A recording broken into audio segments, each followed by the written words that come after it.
अषाढ़ के महीना थे,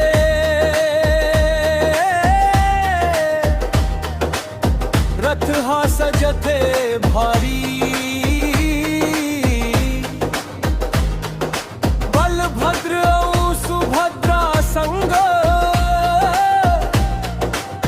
निकलत है कृष्ण मुरारी। नगर भ्रमण बर निकले स्वामी, देख व जग के नाथ।